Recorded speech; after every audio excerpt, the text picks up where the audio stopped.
Week 16 of the fantasy baseball season, and here's a few hitters I look to sell and trade this week. The first guy, Chase McCormick of the Houston Astros. So McCormick, over the last few weeks, he's one of the hottest hitters in fantasy baseball, really tearing it up, no doubt about it, but right now I think it's a little bit fluky.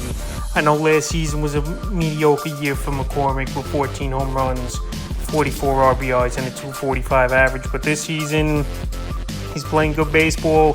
But like I said, the last month of the season, one of the best players in fantasy. So on the year, 13 home runs, 41 RBIs, 31 runs scored, 11 stolen bases, a 282 average, and a 371 on base. So the on-base percentage is great, 371. The power, it's been there, and he's been driving in a lot of runs as well of late. Here's McCormick. In the last month of the season, 6 homers, 20 RBIs, 15 runs scored, 5 stolen bases, a 342 average, and a 443 on base. So right now he's tearing the cover off the ball.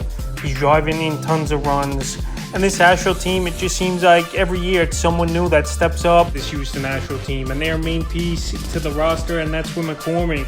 Seems like he's going what's happening with McCormick, but right now I don't think he's going to keep it up at this level, even though I know he's pretty much the everyday center fielder for this Houston Astro team. But right now he's starting to get things going, and he's a sell-high guy, because a few weeks ago, like I mentioned, he wasn't doing much for owners. But the last month, he's really gotten it going. July 20th at Oakland, 1 for 3 is stolen base. July 21st at the A's, 1 for 4 in that one. July 22nd at the A's, 0 for 2. July 23rd at the A's, 0 for 4. July 24th, the monster game versus the Rangers, 2 for 3 with a homer, 6 RBIs. And July 25th versus the Rangers in that one, 1 for 3 with an RBI. So right now, playing great baseball. He's driving in a lot of runs as McCormick on the season here.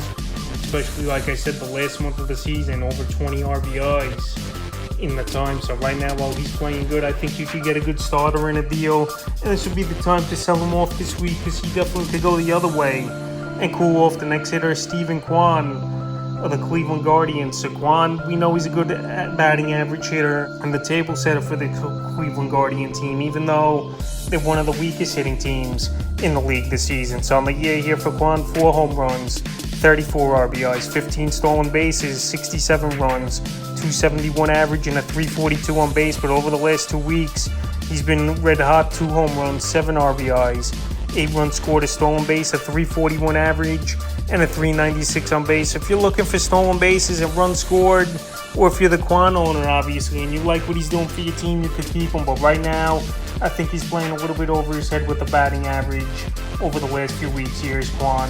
And also, as well, besides runs and stolen bases, he's not doing much for fantasy owners. Another fact is he does put the ball in play.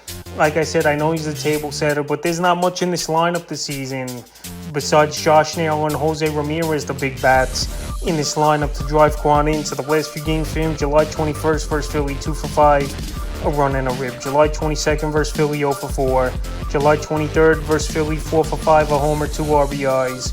July 24th versus the Royals, 0 for 5. And July 25th versus the Royals, 1 for 4. So right now, he's playing good baseball, Steven Kwan, no doubt about it. But like I said, he's pretty much a 2-category type of hitter. Stolen bases and runs scored is his specialty right now. And you can find that a lot nowadays, especially the stolen bases with the bigger bases and the rule changes. So right now, if you could get a good starting pitcher in a deal, or if you want a power batter, a guy could drive in runs, I think you could trade off Kwan this week. The next hitter, Cody Bellinger of the Chicago Cubs. So Cody Bellinger turning back the clock a little bit to his MVP type days a few years ago for this Chicago Cub team on a 1-year deal. He wants to get that big contract, and he's playing monster baseball over the last month of the season. And on the year for Bellinger, 14 home runs, 44 RBIs, 12 stolen bases, 53 runs scored, 319 average, and a 369 on base. And remember, Bellinger, he missed about 2 to 3 weeks early in the season, but the last month he's been on a tear. 7 home runs in the time, 22 RBIs, 2 stolen bases, 21 runs scored, 440 average, and a 465 on base. So right now the pace he's on is ridiculous here for Cody Bellinger, especially he's a free swinger right now. He's not walking much, but he's still getting on base almost 50% of the time. He's tearing the cover off the ball. He's driving to all fields, and he's putting up big numbers this season here, is Cody Bellinger. Obviously, a 1-year prove-it deal he got with the Cubs, but right now he's breaking out. And if you would want to trade him, I think you could get a lot in a deal for Bellinger. Either a more consistent hitter over the last few seasons, or even a hitter and a pitcher. That's just how great he's been over the last month of the season. And like I said, second-ranked player in fantasy baseball. So right now, while he's at peak value, he's a perfect sell-high candidate, is Bellinger. I don't think he's going to keep it up, obviously, at these levels right now. July 20th versus St. Louis, 1-for-4. July 21st versus the Cardinals, 3-for-4, a homer, 2 ribs. July 22nd versus the Cardinals, 2-for-5, 4 RBIs. July 23rd versus the Cardinals, 1-for-3, a homer, 3 RBIs. And July 25th at the White Sox in that one, 0-for-3 with an RBI. So right now, Bellinger in that last series versus the Cardinals, he really wore them out. And we know the Cardinals have one of the worst starting pitching staffs in terms of ERA in the major leagues. And right now, Bellinger took advantage of that. But like I said, the last month of the season's been out of this world. And right now, well, his value can't get any higher, and he can only go down from here, I believe, is Bellinger. He's a perfect sell-high candidate this week. The next hit is Nathaniel Lowe of the Texas Rangers. And Nathaniel Lowe, he's been a solid ball player over the last few seasons for the Texas Rangers. But right now, he's starting to get things going over the last few weeks.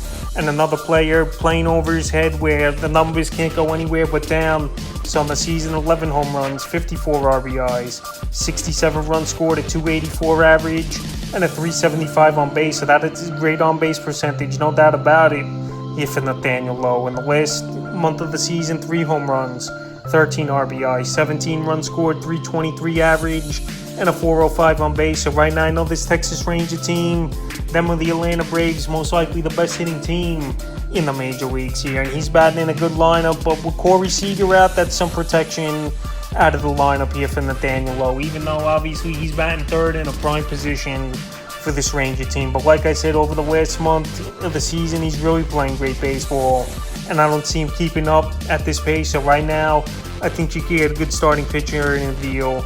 I'm not just going to trade these guys for anything, but right now, while they're at peak value, you try to squeeze the most you could get in a deal for a Lowe. July 21st versus the Dodgers in that one, 1-for-2, a homer, 2 RBIs, 2 runs scored.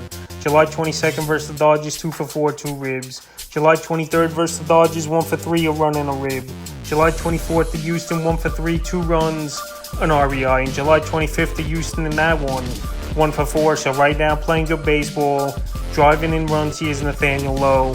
And he's also on a nice hitting streak as well, with a hit in 8 games in a row. So right now, while he's playing good, and I don't know if he's going to finish the season with these strong numbers, even though we know last year, very solid year, 27 homers, 76 RBIs, even though he's got to hit 16 home runs in about 65 games left in the season. I don't know if he'll get to that pace, but right now, while he's playing great, he's a sell-high candidate this week, even though I'm not saying last season was a fluke for Lowe, but right now he's playing a little bit over his head. And the final hitter I look to sell this week's Wilmer Flores of the San Francisco Giants. And Wilmer Flores, I mentioned him as a pickup off the waiver wire.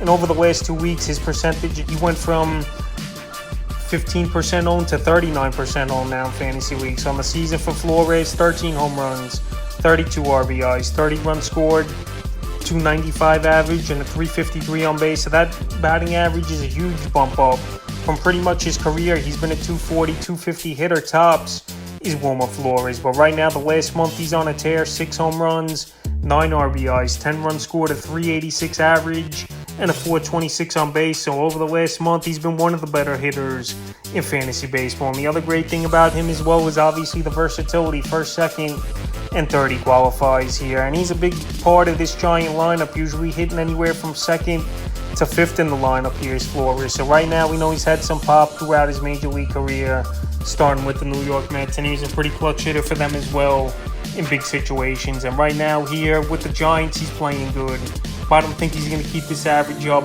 at the pace it's been, obviously.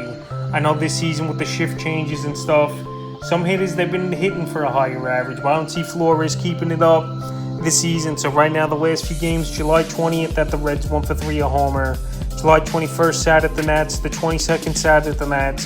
July 23rd at the Nats, 2-for-4. July 24th at the Tigers, 1-for-4 with a homer. So right now, playing good baseball, showing power, batting average is up there.